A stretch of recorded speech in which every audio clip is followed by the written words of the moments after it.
In the uncharted outskirts of the galaxy lies a forsaken world, 42, a planet so veiled in myth and treachery that only whispers remain among those who dare speak of it.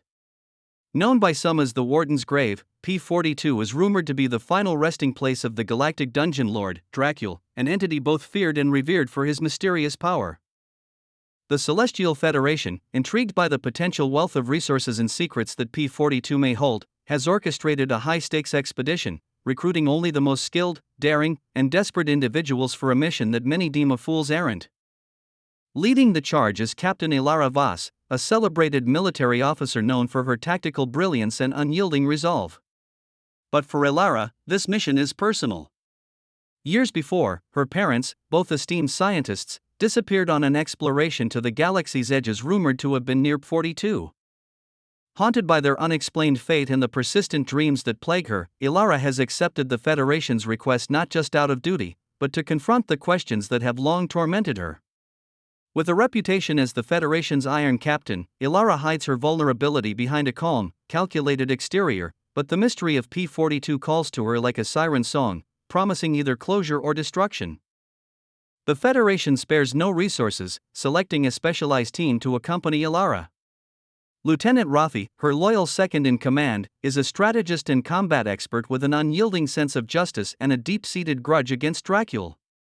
He claims a family member was lost in one of the earliest attempts to explore P42, a past he rarely discusses but one that fills his every step with determination. Dr.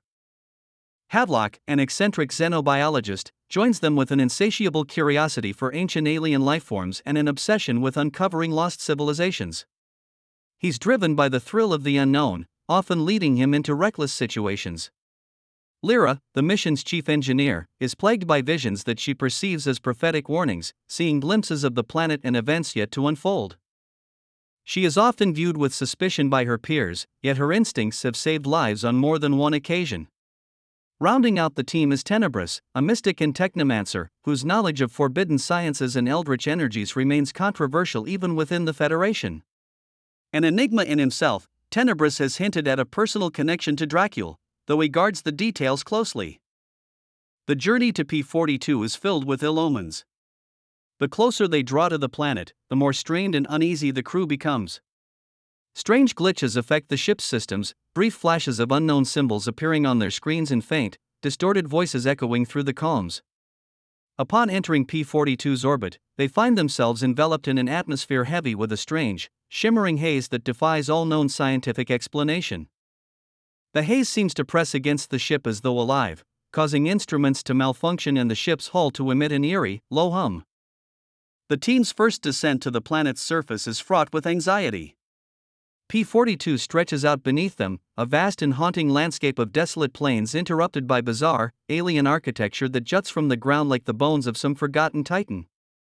Massive spires rise up toward a blood-red sky streak with tendrils of dark green, casting twisted shadows that flicker in the dim light. The planet is in perpetual dusk, its sun a faint smudge on the horizon, giving the entire terrain a pallor of lifelessness.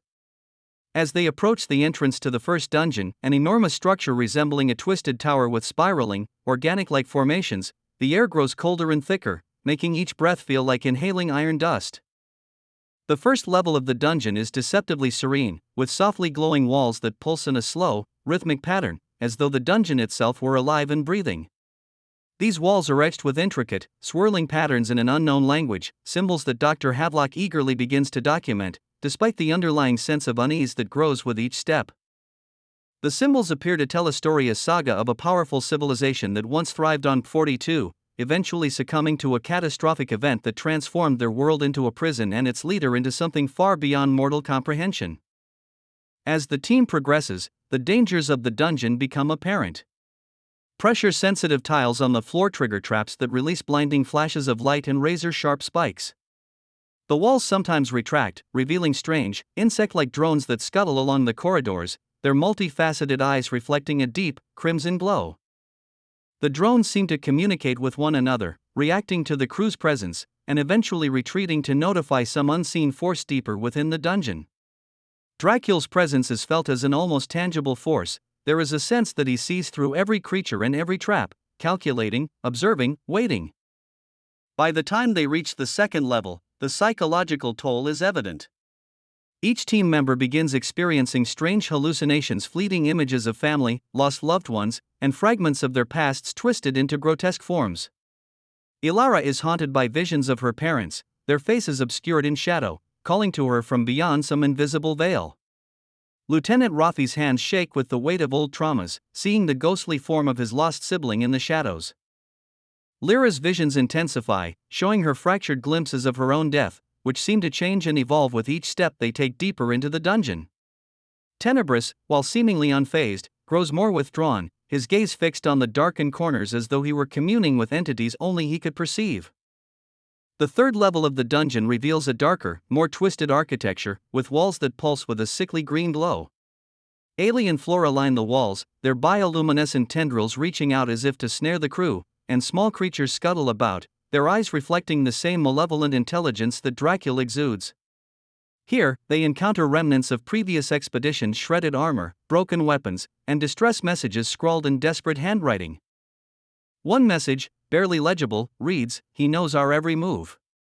He is not just a warden. He is a god of this prison."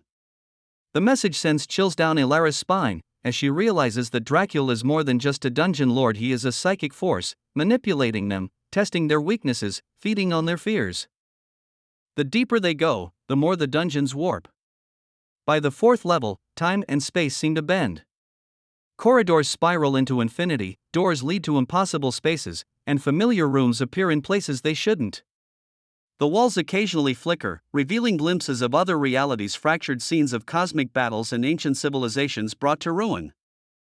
It is here they discover more about Drakule's past through ancient relics and holographic recordings, piecing together the story of Lord Alzarin, a once noble scientist who sought to save his people by merging his consciousness with the very core of P42.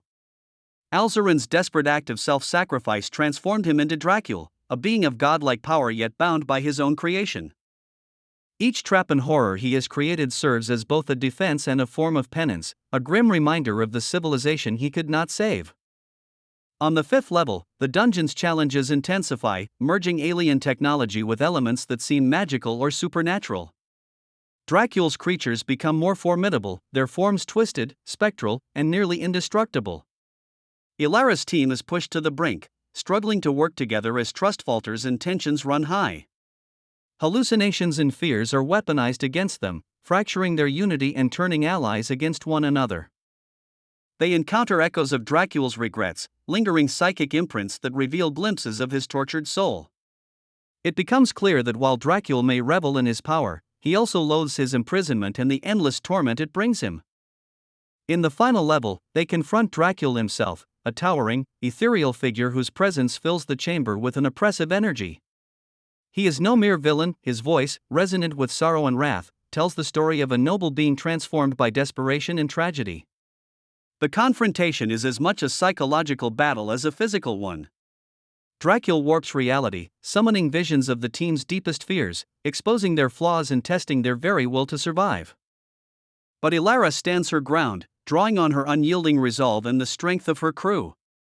She confronts Drakule with empathy and understanding, recognizing the fragments of Lord Alzarin beneath the monstrous facade. In a climactic moment of mercy, Ilara offers Drakule release. She taps into the latent energies of the dungeon, severing his connection to the planet and freeing his tormented spirit. In his final moments, Drakule's form softens, and he offers a faint, grateful smile before dissipating into a stream of light. The dungeons crumble as the team makes their escape, and P42 begins its long descent into quiet ruin. Ilara leaves the planet with not only answers but a renewed sense of purpose. She and her team carry the memory of Drakule, a tragic figure transformed by his own ambition, as a reminder of the perils of power and the price of sacrifice.